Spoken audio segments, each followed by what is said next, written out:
you had your headshot resume, and then you had your manager, and then you've been going out for auditions, like series regulars, co-star, guest stars. I would say about a dozen, like you said. And now you get the audition for City on Hill, right? Let's talk about that Yeah. day. Specifically, remember what were you doing? What was I was happening? getting ready for work. Okay. Yeah, I was getting ready for work. I got it in the morning, and I saw it was 6 words.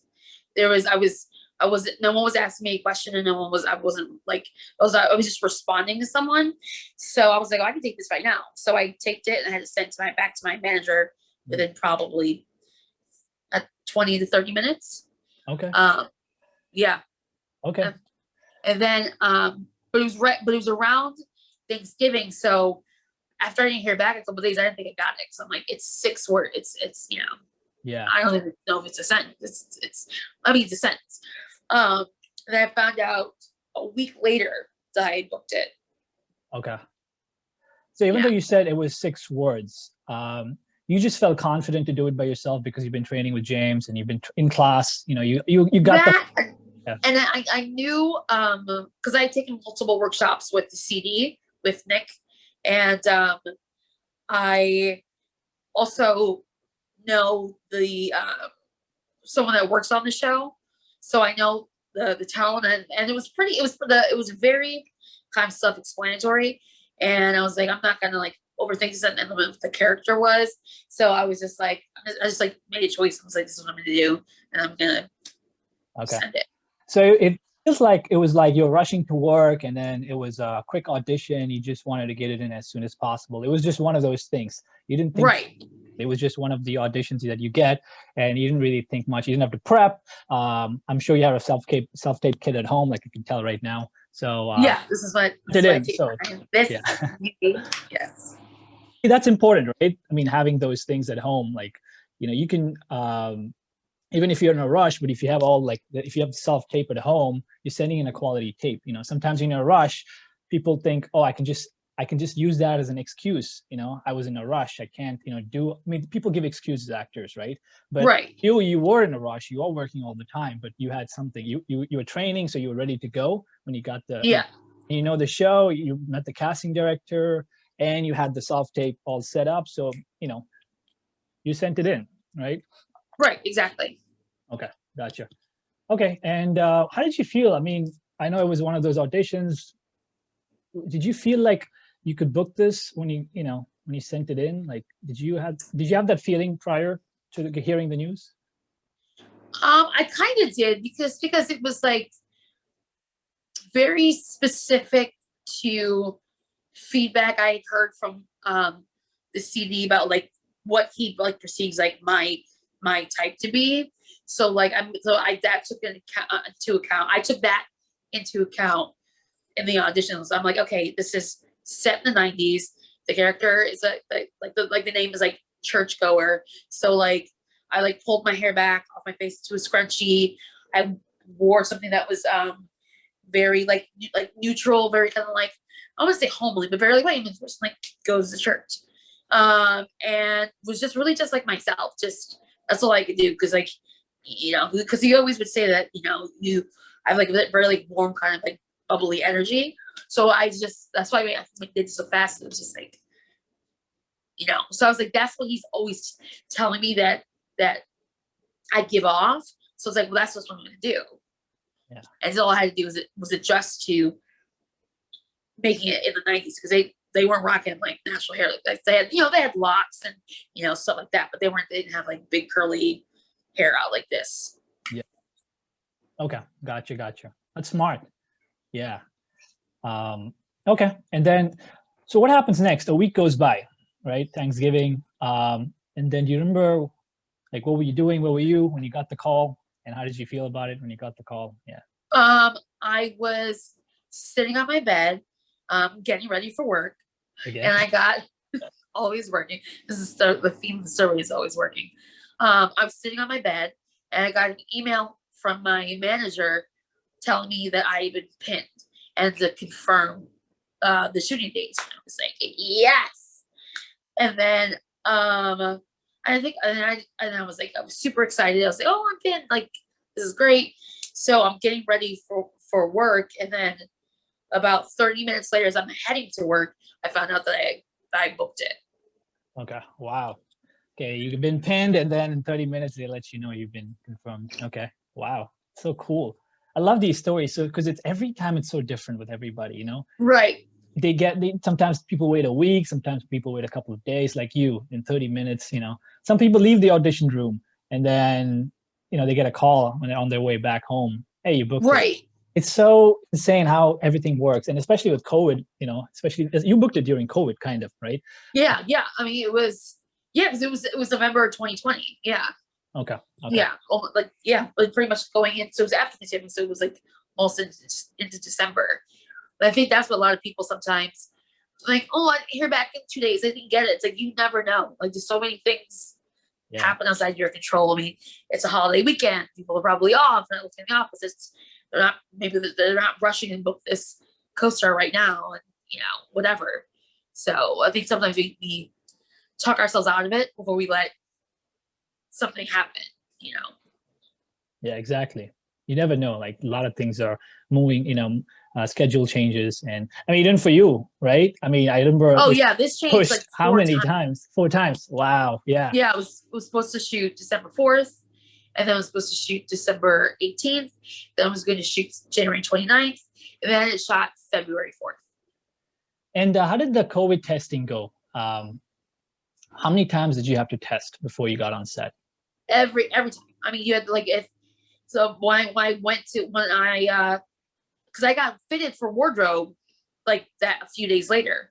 I happened to have day off, so I had to go before. I had like my wardrobe appointment was at like 1, but I had to go at like noon to get the COVID test, and I had to wait till it was clear before I could go to wardrobe. And then so anytime like you step foot in the building, you're getting tested for COVID.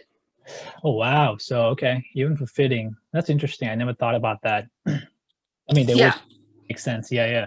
Wow. Okay. So this took like 3-4 weeks, and obviously you're still auditioning, right? Oh yeah. So tell me about, did you get the manifest audition during that time? During that? Yeah, I got the manifest audition. It had to be like probably like maybe like the last week in January. I got it, and it's before you shot. It's before you shot the co-star on City on Hill. Yeah, right? I got it before I shot the co-star. Yeah. So let's talk about that. Yeah, let's talk about the day when you got it. Yeah, manifest. Yeah, so I was sitting on my bed. I wasn't going to work. And I got it, and it was so funny because I had just gotten a new manager, so they didn't. So in the breakdown, I thought it was like I thought it was another co-star, because they didn't say in the breakdown that they sent me what it was. They just said the name of the character. Here are the sides, and I was like, okay. And it was like, what did I say? Two scenes? Yeah, one short scene and then one longer scene that was like 2 pages.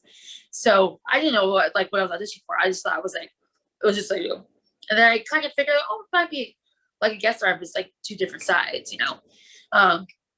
So I take that take that like the next day, and sent it in. That worked. I worked on that one for a while, because Manifest is like it's a very specific kind of show, very specific kind of tone. The character is a very specific kind of character. So yeah, I was. I mean, it took me long. It was like I shot it like the next day. Okay. Did you prep with anybody, or you just broke it down? Did I prep? Prep, yeah. Prep for the audition with anybody, or no? Okay. Yeah. And what about? I'm just curious. It's just a general question, but what about a reader? Do you have someone reading for you usually, or how do you do it? Yes. Yeah. Okay. Yeah. I'm lucky enough to live in a 4-bedroom apartment, so they don't have a choice. Or like if they're not available, like I have a friend I can call that can. So I try not to do like the reader like through like the phone or whatever.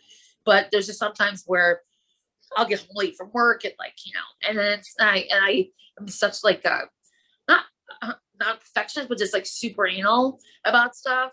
And sometimes like, none of my roommates are actors, so there's just stuff that like I'll see that I'm trying to do that. Well, like say if I get home from work at like 11 o'clock, if I'm working with an actor, they'll help me. They can probably help me set up fast and know what I'm talking about with like outline this and that, blah blah blah. Whereas like with my roommates, I'm like, okay, how's my frame? And they're like, oh, it's fine. I'm like, I don't trust you. You go stand over there, and then I'm gonna look at how this looks. You know what I mean? So it takes before I even, it takes me like at least 30 minutes to start before I even start. I feel you. I'm the same way. It's the exact same thing I go through. I completely agree. I keep them first. I make them stand there, and then all right, okay, we're not the same height. Wait a minute. Let me. Right, exactly. Yeah, because I'm only 5'3", so I'm like, hey, you're taller, but if I can, then I'm like, oh, like look at me. Okay, move this way. Okay, look. Okay, so where are you looking at right now? Okay, then I'll pinpoint where they're looking at, like, so I know, like, okay, I like that. I like that. What should be? And I'm like, all right, move. Okay, great. So manifest, guest star. You send it in after a lot of work. How did you feel? Do you feel like when you sent it in, did you feel confident? How did you feel? I did. I did feel confident. I felt yeah, I felt really good. It was like I think like because I taped it like so much. Well, it was actually, it's funny because taping that audition was unbelievably frustrating, not because of the acting. I like this was like January, so like kids weren't in school or whatever, and I got this upstairs neighbors. Wow. And for some reason, it was like around 10:30, 11 o'clock at night, they decided they wanted to vacuum. And it was like, I was like, I'm going to kill you.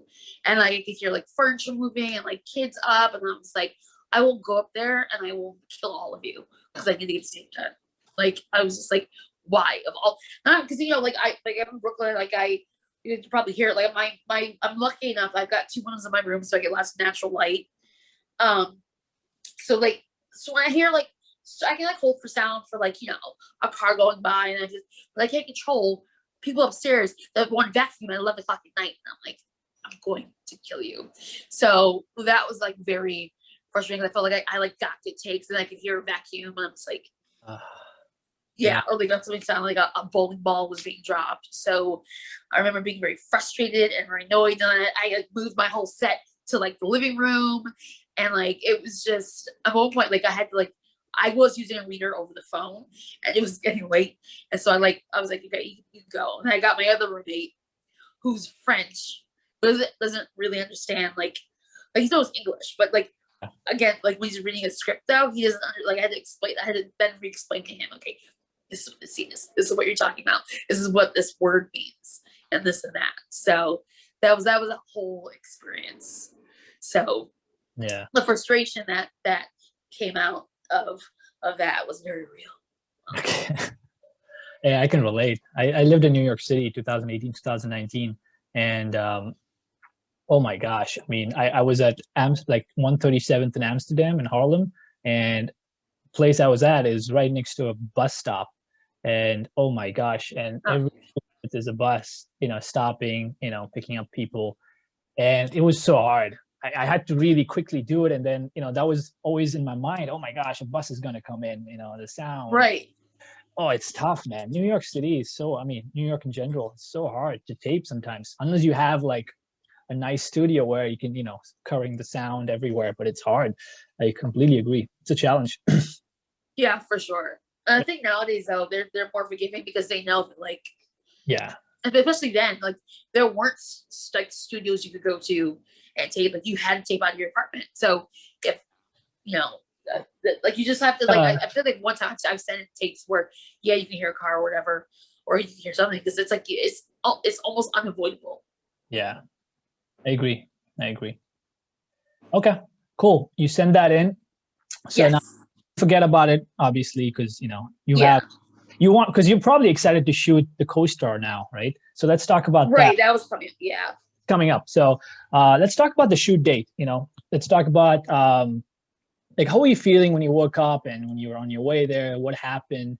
Let's just talk about everything on set. You know what I mean? When you got there, let's talk about the trailer. Let's talk about the makeup. Let's talk about the crafties. Whatever you want to say. If anything funny happened, the other co-stars and so forth. Yeah. Yeah. So I was super tired because it was like a 6 a.m. call time, and like it was because like I live in Brooklyn, so where we were shooting was like way far away from me, and but that's just what it is, like up at like 3 in the morning, get set, and and it was tricky because it was also February. It was like freezing cold. It was like really cold. All good. All good. Yeah.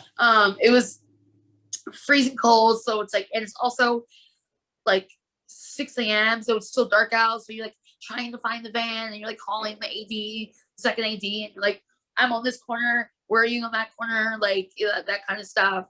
And then they're waiting for other people who were like not late, but like showing up, and then so you're just freezing and trying to just like get to where you need to go. Yeah. And then we got to set, and I loved the hair and makeup people. Like I ended up the makeup person, not the makeup person, the hair person, we ended up having mutual friends because I used to manage a salon in the city, and before she got to like doing hair for like TV and film, she was a editorial stylist. So like we were just vibing because we like knew a lot of the same people, which is crazy. And then the makeup guy loved me. He was great. I feel like he gave me like a little extra, like he made me like maybe a little extra pretty because I was nice to him, and like because he's I can tell he's maybe a little cranky. But I don't mind. Like you like do your thing, whatever. And like everyone had like the shields on and stuff like that. Which was fine again. But before you even get to hair and makeup, you get a COVID test. As soon as you get there, like I remember like getting to the set, and it's freezing outside, and there's like I think two or three trailers set up just for COVID testing, but like everybody's getting tested. The PAs, all the actors, like so you're waiting in line, like going in, and they're trying to move you. They're trying to like I was trying to move the actors kind of further along, but they are because they're on the schedule. So it's like if I was doing makeup at 9:30. So if I'm waiting in line, if it's 9:15, I still haven't gotten my COVID test. It's like you got to move it along. So I ended up being late to I think it was hair and makeup because I had to get the COVID test and had to wait for the results. So, but it makes sense. Nobody's mad at me. Said they understand that that's just how it is. It's better to be late than like rush it and like Yeah. Okay. Yeah. Yeah, and then what happened? Like, God, I can't imagine because I've not been on set for over a year now, at least exactly a year. Can't wait to get back on set. But so I'm missing out on all the fun with the testing so far. But it's interesting. You get so used to it. They're like, you're just like, yeah, go ahead.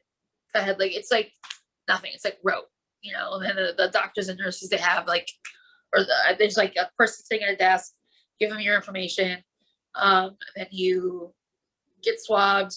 And he just like wait, and he send you off. Okay. Yeah. It's crazy like how normal it is. You just like, yep, gotcha. Okay, go ahead. Yeah. And hey, they pay you, right, for it? Test me all. Yeah, exactly. So I'm not mad about like you pay me, then I get my COVID test back. Like that's cool. It seems everybody's safe and paid. Yeah. So after that, then I got to get the hair and makeup and got that done, and then went to my trailer. So what happened was, I actually had the first time I got to set, I had like honeycomb trailer and like all my stuff was in there, and loads of like the warmers and stuff that they give you, and like this big giant like coat because it was like freezing that day, and so I had all that stuff, and then you just wait. You're just waiting for hours. And then after that lasts about maybe 20 minutes, and then you're like, and then you get like little updates, like wardrobe will come in like, do you need anything? How does this work? I think we're gonna like change this because it's a little like windier out or colder out than we thought. So like we're gonna change this. And that like they changed jackets on me. And I was like, okay, I mean, I don't care, like whatever. And then I get a knock from I think one of the PAs were like, okay, we're gonna take you to set in like 20 minutes. I was like, okay, great. And then probably about maybe 10 minutes after that, I get another knock. Like, all right, I'm ready. Like, 1 second, put on my mask. And she's like, so we're gonna wrap because it's too cold out. And I was like, oh, okay. They're like, yeah, the director thinks it's too cold and it's not safe for the actors to be outside because it's because we were up so far that like we were by the water on top of it being like super cold in February. So this is end of January. So that was the January 29th. So I was on set ready to go. And they were like, we're wrapping. Because like it's not safe. And I was like, okay. But I mean, I appreciate the director being like, I'm not gonna try and just have the actors push through to get these shots when they're like literally freezing. Like you only put in so many warmers. I mean, I had warmers on my back, on my legs, on my arms, on my chest, all that stuff. So I actually appreciated him being like, this isn't worth it. Yeah. And we're gonna do it. So then I had to go back, and that's when I was there on the 4th. Oh. So I had to go back in. So it was great because I still got paid for the day because I was there. Like, I was like minutes from like walking out of the trailer. Yeah. Okay. Wow. So A twist. I didn't know that. Okay. Okay. So you came back another day, right? yes, and that was the day the 4th. Yeah. Okay. So the 4th, redo it all over again. The COVID shots and all that, or the shots, COVID, testing and swabbing and all that stuff, and then back to wardrobe, hair, makeup, and then it was tricky because the stylist, they're like, she had to like go back at her pictures because it's like they have to like recreate because they had sent the pictures, to the producers and stuff to get it all okayed. So then she had to like recreate it basically from memory, make it look like exactly like how it was approved. Right. So that was something I had thought about, I was like, oh yeah, I didn't think about that. And same thing with wardrobe. It's like they had to make sure that everything was exactly how it was supposed to be, how it was supposed to prove to be. Okay. And then you found do your lines and act right now. How did that go? Did you have like how many takes did you guys do? Were they improv? Were there any like, I don't know, how was it talking to the director and the other actors? It was good. So I was in the van because my scene was with the scene we were shooting. I was in because I was also with COVID. When the van's like there's a maximum limit of how many people you can have in your van. So it was there was only 4 of us, myself, the 2 other actors in the scene who were like recurring guest stars, and then a PA. Like that's it. Okay.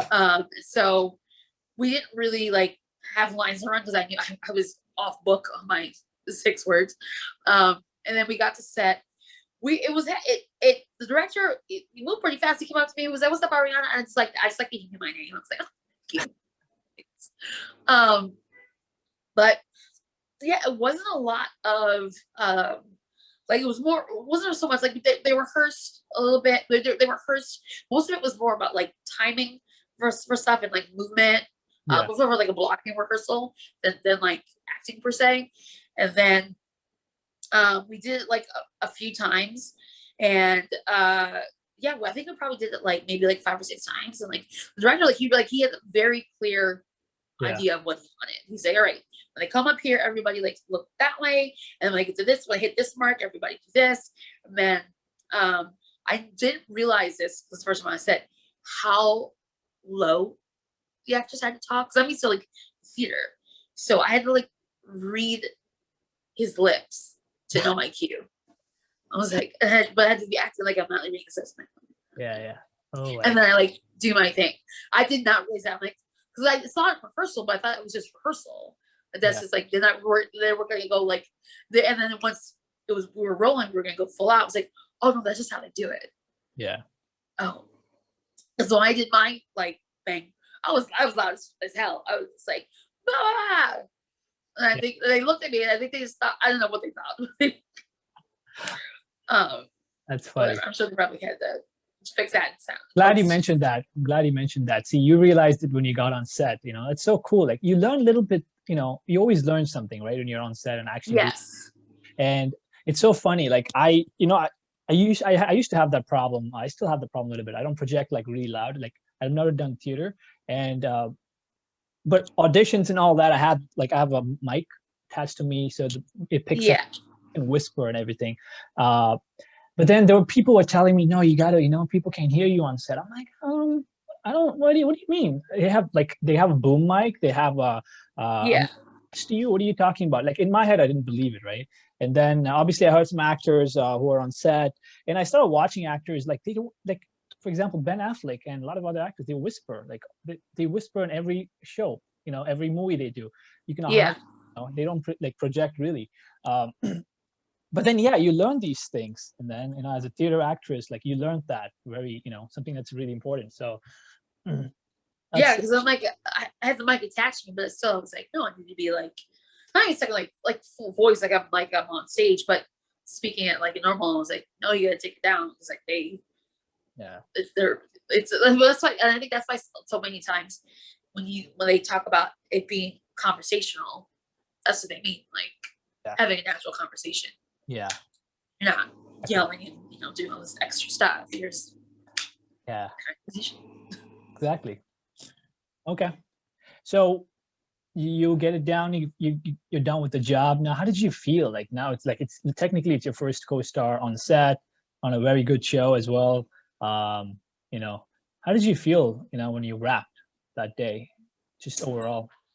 I felt really excited. It was funny because I felt excited and like a little not even sad, because I found out I booked. I was like the manifest. I was like, it was crazy because like when I was in the van with the two other actors, then it became like a joke. It was like, well, I'm glad we got her now before like she blows up. Like, they were just, it was really fun. So it was like, and it was so, the people I was in the scene with were so nice. Like the two actors I was in the car with, I told them that I had booked it. And then once we left the van and got on set to do it like just like one last time, just like one could take. Okay. The last could take. She told the director I just booked. And he was like, "Oh, well, excuse me, miss. Like, I'm glad we got." He was one of them. I'm glad we got you before grow up. So she didn't have to do that. You know what I mean? Like and she, like so kind and so just so sweet, and like you get very like I get try not to like be opposing like a position on anybody like.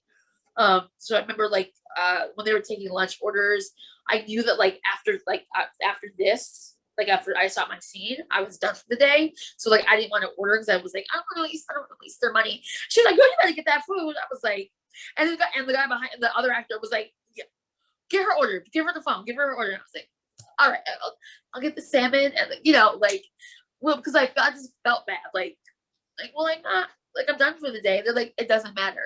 Yeah, you were here. Get your food. Yeah. Like, well, if I have to, if you insist. Yeah. So that's insane. I still can't. You must be feeling unstoppable then. Like, think about it. You're done with your first. I feel the least. I'm like, I don't want to do that. I'm very superstitious. So I'm like, this has been great, and then I'm waiting for the next thing and the next thing, because it's like I don't want to get some hubris and then I don't book anything for a year. It's like, oh, she was on fire, and then nothing. You know what I mean?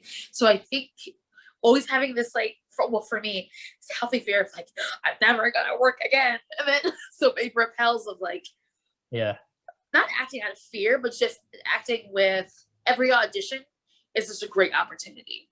Yeah. But but I think that like through social media, it looks like this bitch is on fire. And it didn't feel that way. Because it was like, I got off and then I had to tell my job, I was like, Yeah. I'm going to be gone for another, I need some days off. But it is like, it is all, I mean, you were on fire, it is the truth. I mean, you've been training, you've been working hard over the years. Yeah. And it happens, and it happens because you're ready, and then you delivered. At the end of the day, the audition manifest. You booked it because you were right for the part, but you did your job. So, Right. It's awesome. And then now, hey, you can keep, these things happen. I've seen many times when they start they book a lot, like first few, and then it just starts rolling really quick. And then you're sure there could be a break here and there. But again, everybody's journey is different. Like, you can go to the book and you don't have to look at someone else where they've taken a break for 2 years that they didn't book anything. It could be different for you, so. True. That's true. I always look at it positive. Like, I look at my own journey, and I take inspiration from other people's journey. Like, for example, when I saw yours, I want something like that. I can't wait to be on set and then get a call for another. I can't wait. That's what I'm visualizing myself, That's exactly why I asked you to talk about these things, because it helps me visualize, okay, she's on set, and then, wow, she gets a call. I can imagine, like, I've been on set, so I can imagine being on set, but I don't know how it feels to get a call on set for another gig, for a guest star. Right. So visualizing myself now, okay, I'm attracting it more, like, by visualizing it. And then when I'm on set next time, it could happen. That's how I look at it, Right. And I hope people look at it too in a positive way. So can I tell you how awful my callback was for Manifest? Because that's good. Please go ahead. You got a callback? So you sent in a tape? Yes. Callback. Okay. Yeah, I sent it to tape, and then a few days later, I want to say maybe 3 or 4 days later, I got a call from my manager that I had a Zoom call back the next day at 10 a.m. with the CD and the director, and they wanted to work on some things. And I was like, oh my God. Okay. So we're doing so we log in, and we're doing this. I'm in my room. I'm doing this. And the first, like, it's like 30 minutes at this point, and we're like working on the scenes and this and that, and then all of a sudden, towards like maybe like the 25-minute mark, stuff starts like cutting out. Like, I couldn't really hear the cast, the CD, and then I'm like, oh, I think her Wi-Fi is messing up. No, it was me. Like I said, and then the director was like, you're just starting to break up. I was like, shit. So I was like, okay, give me, no problem. Let me like move to a different room. And first I tried to put on the CD. I'm like, are you sure it's not you? Are you sure it's? I think I sound fine. And so I moved to my living room, and I'm like, how they're like, oh, you sound so much better. I'm like, great. So we do like the scene she wants to see again, and then I do the whole thing, and she goes, it's even worse than before. Not my acting, but like the breaking up. Yeah. And I was like, oh my God. So the CD, because I had she loved me for some reason, because I never met her in person, but I've been called into that office a lot. Yeah. And so she said to the director, how about this? Why don't, like, we got enough stuff. Why don't she's like, Arianna, retape with the notes the director gave and send it to me. Do like 5 takes and just send it to me. Get it to me ASAP. I was like, yes, I will. And so I was like, oh. So I get off the phone, and I immediately called James. I was like, James, I just messed this up. My Wi-Fi went out, and he was like, I've been up all day. I slept. So I was like, it's fine. Like, I was like texting people to read with me. I was like texting furiously, like, who could read? Because it's like now it's like 11:30 in the morning or something like that. I'm like, who is up? Who is up? And I called him just to tell him like how awful it all was in my mind. And someone got back to me that they could be read for me, and because James was like, I'd love to help you, but I can't. I haven't slept. I had this audition, and I was like, I found a reader. He was like, because I sent him the scene, and I was telling him about the notes and the feedback. So by the time I finished telling him, he was like, I'm already on the phone. Let's just do it. And I was like, okay. So we did it like 4 or 5 times. I sent like 3 different takes. I sent it sent it to her, and well, I sent it to my rep, and they sent it to her, and then I didn't hear back that day, and I was like, I didn't get it. They didn't like it. I didn't do what she wanted. Like, it was just, this is it. I effed this up, and then I didn't F it up. Yeah. It was, but in my mind, it was like, this is the worst possible thing that could happen in the world. Yeah. Oh no, I can imagine. Holy shit. Wow. Yeah, I mean, this whole Zoom thing with the Wi-Fi, especially a live callback. Yeah, exactly. And it was like, I was just very lucky that the CD believed in me and was like willing, because I really think that if I hadn't been submitted, so like if they hadn't seen my work so many times, I was like, I really think that it's important to, like, when people say take these workshops and get in front of the face so they can see you work, and because if they know that I can work and I can take direction, and this happens to be this. And then after, but it's funny because after that day, I like called, I think where I am at Alpha, I got the highest, like, I upgraded our Wi-Fi. So I was like, this can never happen again, because I can't count on someone to be like, well, I've seen our work, so we're gonna give it a chance. You can't. They could be like, pass, and we tried, like, it is what it is, and it's not worth losing out on something because something that you could feasibly control. I mean, you still, things happen, you know, like I remember in the tape, the tapes I sent with the redirection, there's cars going by that I didn't care. I was like, that's not, they're looking at, can I take what she just gave me? Yeah. The director just gave me it and make it work. Yeah. So, and that set was like, it was like night and day to City on a Hill. Yeah. In a great way. Yeah. I mean, it goes to show that, like you said about the casting director, you know, really helping you out. It goes to show that you can really win the room by doing workshops and also just doing good work, doing auditions. Right. They're gonna, you know, really help you out later on, like, right, find the right role, and they're on your side. You know, it's just, it's so hard to look at it that way, but, you know, with these stories like yours and other stories, you know, we hopefully believe, you know, they're on our side. They just do good work, you'll be fine. Exactly. Because at the end of the day, it's about the work. They're not going to put their neck on the line and say, "Hey, let's just have her tape and send it in." That's because like she's putting her neck on the line. Well, for someone that, like, you know, for a director for the show, it's their season, it's super popular, and she doesn't have to. You know what I mean? But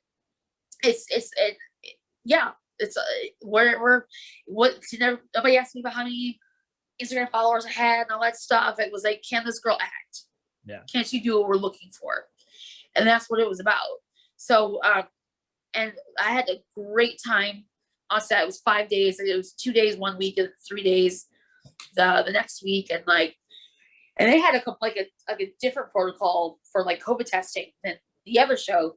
They're like hyper, like, even like they were like really intense. So I had to do like a PCR and a rapid, like, it was crazy. And then they had like these lanyards that also like could detect, like, they're like very, like, it was like militant. Okay. And not in a bad way, I mean, but it was very, and not to say that like the other show was like casual. They were just like, it was more of like, oh, you should swap. Wait, there you go. Where it's like, I didn't have to wear a lanyard where it's like tracing. And like, I was with ghee and hair on this day, and then like, so that was like more intense. Okay. But I would say like the overall vibe was, I mean, both sets were great, and everybody was super nice. But I feel like I surprised myself, or I wasn't expecting, was how much I loved the PAs and like the hair, makeup, like those people. I mean, I vibe well with everybody. So like the actors that I was in the scenes. All my scenes were with the two series leads. Yeah. But with the PAs, Zach, and with Zach, I saw like kind of the most at first during like coming in like for wardrobe and like this and that, and then once I was on set, time to shoot, the other PA, Jeff, like they were like fighting over me. They were like, oh, Zach was like, I heard Jeff said you replaced me. I was like, no, Zach is just different. Like, Jeff's just here with me on set. He's like helping me out. You're my OG. You're my day one. You know, like they're just great. And like the makeup people, and like I brought them because I remember I had to go back for a second fitting. Yeah. Because like something had changed and they need the jacket like didn't work, and so I remember I was leaving work and so I was like, I'm gonna bring them some treats, like, and so I brought them like cookies and stuff for my job.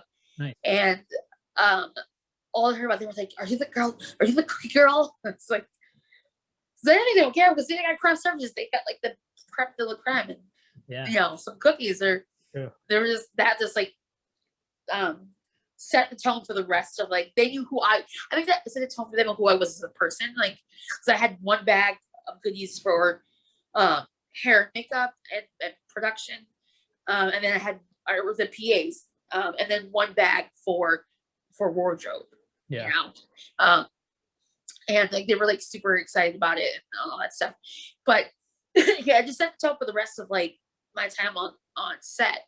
And like the camera guys, like everybody, like you really like, and I love seeing how the actors, especially the leads, the people who are like the stars of the show, when they know everybody's name, that from the like everybody's name. Yeah. You know, and there was no ego, there was no nothing. There was just like downtime. Like the one actor was like telling stories and jokes and this and that, and then the other actor, when I was with her for like most of my scenes, like just couldn't be nicer. What was happening on lines? I was like, hey, like so I would get nervous, like, do you want to run lines? And like, sure, yeah, let's do it. Or she would ask me, like, do you want to run lines? And like just so kind. They want you to win. There's like no, don't talk to me. There's no like they really like want you to win. Yeah. I will say, definitely know your lines, because when I would see the script supervisor come over to me, I'd be like, I know she's coming to me. And it would be just like a word. It's like, okay, so you said the, but it's there. Like, they got it. And I would keep like it in my pocket. And like, okay. They'd be like, are you ready? I'm like, yeah, I'm ready. Because I didn't want to come over because I felt bad. It's just like, but it was like you could see like the principal like walking towards you. But they really, because they really are like as they should. Because I think different shows are probably a little different. Because there was on Manifest, there was one point where we were working rehearsing one of the scenes, and one of the actors noticed, she was like, this line doesn't really make sense.